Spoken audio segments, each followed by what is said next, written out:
Squaring up to some of the most successful business people in the country is no mean feat, and entrepreneurs always have to battle to convince them to invest.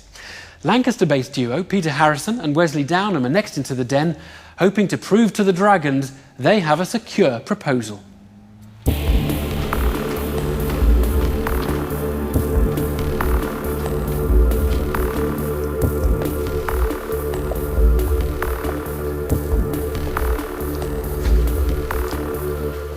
My name is Peter Harrison, Managing Director of FGH Security Limited, and this is my business partner, Wesley Downham.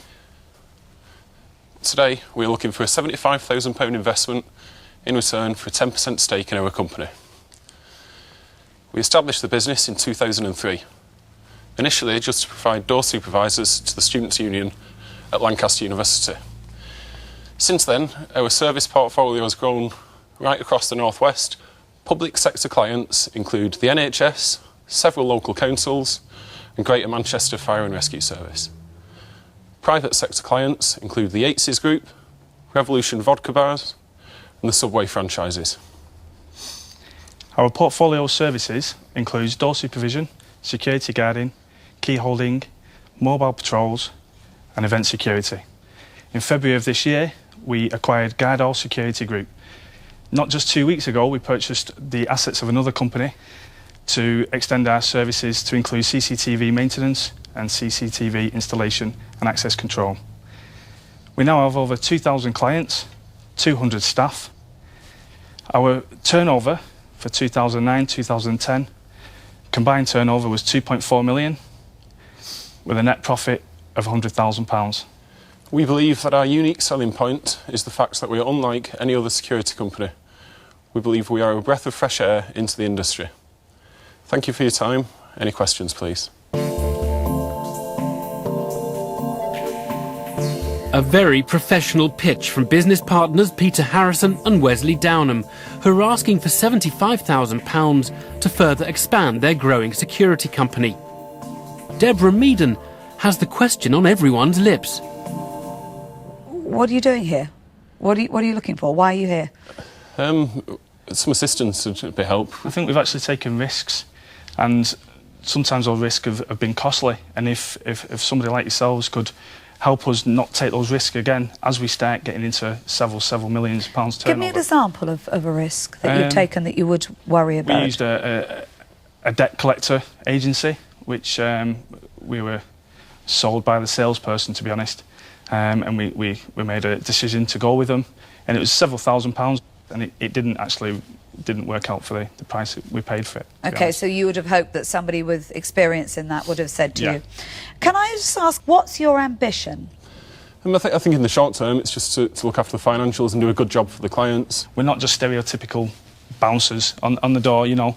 We've got brains behind us as well, you know, just to show the company. We want to grow it into a domestic and a commercial security brand. A reasoned response from the level-headed Lancashire duo. James Khan is impressed. You employ 200 people, do you? 200 staff, yeah. And what's the bulk of those people do? We've got about 100 door supervisors, and that was where the business started. And we have about 60 security guards. And do you employ those people? Yeah, or they no subcontractors, nothing self-employed. They all go pay as you earn. It's very impressive.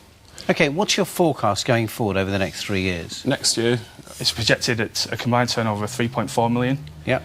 With a £240,000 net profit. Have you got anything that supports that £3.4 million growth? Yeah, we have. We've got an order from a tender which we've recently been awarded with the NHS. And the contract value is between £2 and £20 million a year. One of the things that you've said that's probably the most exciting is very few entrepreneurs that come into Dragon's Den of actually growing through acquisitions, which just in terms of the way you're growing just shows a level of sophistication which I think is quite impressive. So I'd love to make you an offer. That was quick.